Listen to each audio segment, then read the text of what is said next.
Morning, welcome to my new vlog. সমস্ত কিছু ready, তো দেখতেই পাচ্ছ সমস্ত কিছু রেডি মানে কোথাও আবার একটা নিশ্চয়ই প্ল্যান হচ্ছে। তো সকাল সকাল আমরা বেরিয়ে পড়ছি। কোথায় কি থাম্বনেল দেখে সবটা বুঝতে পারছো, কিন্তু এই যে আমাদের টোটাল এই রাইডিং ভ্লগটা, বাইক রাইডিং, এই যে টোটাল রুটটা, এটা কিন্তু আমাদের আরেকটা চ্যানেল রয়েছে, সেখানে আপলোড হবে, সেটাও তোমাদের সাথে শেয়ার করব। বাকি যেখানে আমরা যাচ্ছি সেখানে টুরিস্ট স্পটগুলো টোটাল ডিটেলসটা, টোটাল আপডেটটা তোমাদেরকে দেব এই ভ্লগই। সঙ্গে থাকো, দেখতে থাকো। চলো, টাটা। থাম্বনেল দেখে বুঝে গেছো আমরা যাচ্ছি বেনারস। আর যেতে যেতেই যে জায়গাটায় আমরা ব্রেকফাস্ট করি শান্তিনিকেতন যাওয়ার সময়, আজকেও যেহেতু এই রুটটা দিয়েই যাচ্ছি, তাই এখানেই আমরা এই সিসিটিতেই ব্রেকফাস্টটা করব। কারণ শ্রীমন্দির এটা খুব পছন্দের, because quality is too good, একটু কস্টলি, আর তার সাথে ওয়াশরুমটাও খুব পরিষ্কার থাকে। আর পেট্রোল পাম্পের সাথেই তো, এবার কিছু কিছু জায়গায় একটু বেশি পরিষ্কার থাকে, সেই জন্য। আর এটা হচ্ছে কি এক্স্যাক্টলি ওই শক্তিগড়ের আগে যে পালসি টোল ট্যাক্স, তার একটু আগে এই ক্যাফেটা। তোমরা যারা এই রাস্তা দিয়ে 2 হুইলার বা 4 হুইলারে যেতে চাও, তোমরাও কিন্তু একবার ভিজিট করতে পারো, খেতে পারো, খেয়ে দেখতে পারো। আর তার সাথে সাথেই তো আমি এটাও বলে রাখি যে তোমাদেরকে তো একটু হয়তো সাইট সিন দেখাবো, কারণ এখানে জানোই বেনারস যেতে গেলে 3টে স্টেট তো মিনিমাম ক্রস করতেই হয় আমাদের, তারপরে ইউপিতে গিয়ে পৌঁছাবো, ওয়েস্ট বেঙ্গল, ঝাড়খণ্ড, বিহার। আর তার সাথে সাথে তোমাদেরকে যেটা বলার, আমরা যেখান থেকে লাঞ্চ করলাম, তপচাচির একটা জায়গা রয়েছে, সেইখানে একটা রেস্টুরেন্টে তোমাদেরকে দেখালাম, যেটা ভীষণ ভালো কোয়ালিটি, ওইখানেরও ভীষণ ভালো। আমরা নিয়েছিলাম মিক্সড ভেজ, শ্রীমন্ত হচ্ছে কি প্লেন তরকা আর রুটি, খুবই ভালো কোয়ালিটি। ওই জন্য তোমাদেরকে ওটাও আমি বলে দিলাম, যদি তোমরা মনে করো তো ওখানে লাঞ্চটাও তোমরা করতে পারো, যখন তোমরা 2 বা 4 হুইলারে কেউ যাবে ওই রুটে। তার সাথে সাথে তোমরা চলো দেখতে থাকো, আর বেশি কথা বাড়াবো না, কারণ যেহেতু আমার মেন উদ্দেশ্য ওই স্পটে গিয়ে কোথায় কোথায় ঘুরছি, কী কী জায়গায় যাচ্ছি, সেগুলো তোমাদের সাথে শেয়ার করব। আর আজকে বৃষ্টিটা ভীষণ ভীষণ ট্রাভেল দিচ্ছে, জানি না কখন গিয়ে পৌঁছাবো, কীভাবে গিয়ে পৌঁছাবো। তো চলো একবারে ফাইনালি ওইখানে কিরম কীভাবে এনজয় করছি সবটা তোমাদের সাথে শেয়ার করবো এই ব্লগে। সঙ্গে থাকো। মর্নিং, চলে এলাম তোমাদের সাথে, একবারে পুজো দিয়ে তোমাদের সাথে এলাম। এই কারণেই তোমরা যারা এসছো বেনারসে বা আসোনি, হয়তো যারা এসছো জানবে যে মন্দিরের ভিতরে তোমার ফোন, ইলেকট্রনিক্স, কোনো গ্যাজেট, ম্যাগনেটিক কিছু, স্মার্ট ওয়াচ কিছু অ্যালাউ না। এই কারণে আমরা সবটা রেখে দিয়ে গিয়েছি, গিয়ে তারপরে ব্রেকফাস্ট করে একবারে আসলাম। এসে এবার তোমাদের সাথে সবটা শেয়ার করব। তো চলো, খুব ভালো করে পুজো হয়েছে, ভীষণ ভালো করে পুজো হয়েছে। এবার বাকিটা চলো দেখতে থাকো, তোমাদের সাথে শেয়ার করি।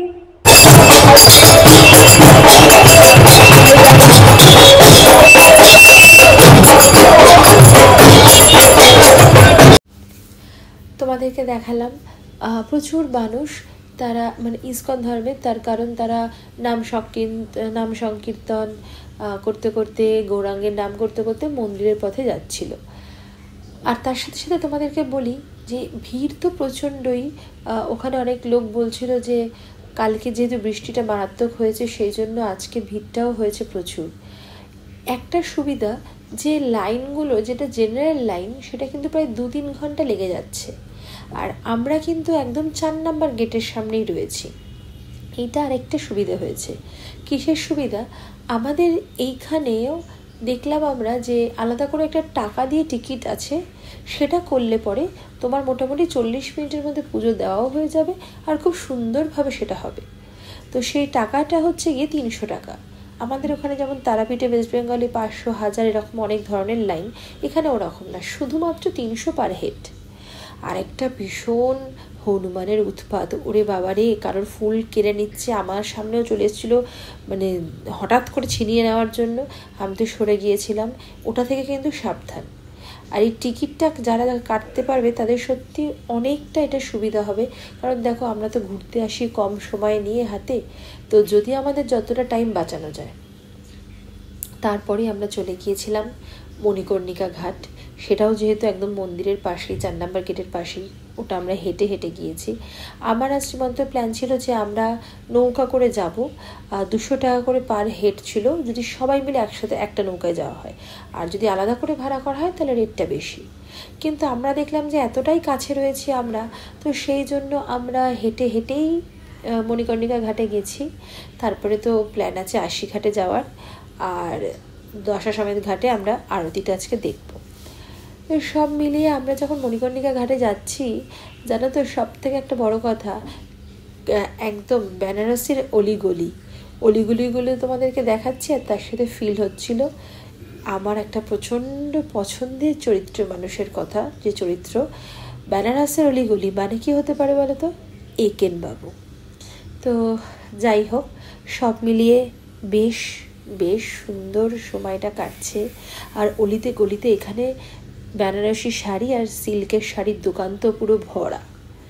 আমাদের বাইকার যারা, আমরা না কেনাকাটিটা কিছুই করতে পারি না, হয়তো টুকটাক টোকেন কিছু নিতে পারি, কারণ ক্যারি করাটাই আমাদের মুশকিল। ট্রেনে যখন আসি তখন যেখানেই যাই একদম লুটপাট করে নিয়ে যাই, কিন্তু বাইকে এইটা একটা বড় সমস্যা। তো আমরা এসে যখন পৌঁছাই, চলে এসেছি আমরা মণিকর্ণিকা ঘাট। চারিদিকে এত মানে শুধু চারিদিকে শুধুই কাঠের কাঠের টুকরো, স্তূপ স্তূপ কাঠ, সেটা দেখেই বুঝতে পারছো যে এই ঘাটের স্পেশালিটিটা কি। আমরা দুজন বহু বছর ধরে দেখতাম আর ভাবতাম, আজকে এসে না ফিল করছি যেন কনস্ট্যান্ট চিতাটা জ্বলছে, তার আগুন একটা দাউ দাউ করে জ্বলছে, কেন একটা অদ্ভুত ফিলিংস। আমাদের কলকাতার মহাশ্মশানেও গেছি, কিন্তু ঠিক এরম হয়নি। এইখানে যেন চারিটা দিক যেন একটা কেমন। আর একটা জায়গা আছে ওপরে, সেখানে আমরা উঠতে গিয়ে আর উঠিনি। পুরো সারি সারি মরা মানুষ, মানে মরদেহ, মৃতদেহ লাইন দিয়ে শুয়ে রেখেছে। আর যখন আমরা আসছি যাচ্ছি, কনস্ট্যান্ট সদবা মরা আসলো দেখলাম, কনস্ট্যান্ট এসেই যাচ্ছে। একটা অদ্ভুত যেন একটা শরীরটা জানি কেমন একটা ফিল হয়। তো যাই হোক, এখান থেকেই আবার আমরা হেঁটে হোটেলের দিকে যাওয়ার পথেই বলেছি লস্যিটা এখানে খেতেই হবে, কারণ ফেমাস লস্যি। আর সবাই যখন খাচ্ছে আর এতটাই দেখে ভালো মনে হচ্ছে, আর সত্যি যখন আমি খেয়েছিলাম ফিল করলাম দুর্দান্ত, অসাধারণ খেতে। আমরা সাউথ ইন্ডিয়ান যে খাবারটা খেয়েছি লাঞ্চে, সেটাও ছিল অসাধারণ। ভেজের এখানে আইটেমগুলো, ভেজই তো টোটালটাই একটা মানে সার্টেন এরিয়া অবধি, অসাধারণ খেতে সব। তো আলটিমেটলি সব কিছু হওয়ার পরেই আমরা আবার চলে গিয়েছিলাম রিক্সা করে আশিঘাটে। আশিঘাটেও কিন্তু আরতি হয়, আমরা যেটা বুঝতে পারলাম সমস্ত ঘাটেই হয়। এবার আমরা হয়তো ভবিষ্যতে আবার কখনো এলে অন্য ঘাটে আরতিটা দেখব, কিন্তু একদম কাতারে কাতারে লোক, মানে অজস্র লোক, যাকে বলে যার কিনা কুল কিনারা নেই, সেটা হচ্ছে গিয়ে ওই দশাশ্বমেধ ঘাটে। আর ওখানে আবার অনেক ধরনের 300 টাকা, 400 টাকা, ক্রুজে বসে দেখা, ওপরে বসে দেখা, কেরম ভিউ পাবে, সব রকমের ভ্যারাইটি রয়েছে, সেরম ভাবেই সে দেখতে পারবে। আর যারা একান্তই দূরে দাঁড়িয়ে দেখছে, যাই হোক, দর্শনটা দেখাটাই এসে। আমরা ক্রুজে উঠেছিলাম, তোমার লঞ্চে উঠে দেখছিলাম। তো সব মিলিয়ে আরতিটাও দেখলাম, বাবার মন্দিরও দর্শন করলাম, সব ঘাটও ঘুরলাম, বেশ সুন্দর, বেশ ভালো লাগলো আমাদের। আর তোমাদের কেমন লাগলো এই টোটাল ব্লগটা? তোমাদের সাথে যতটাই পেরেছি সবটাই শেয়ার করার চেষ্টা করেছি, অবশ্যই জানিও।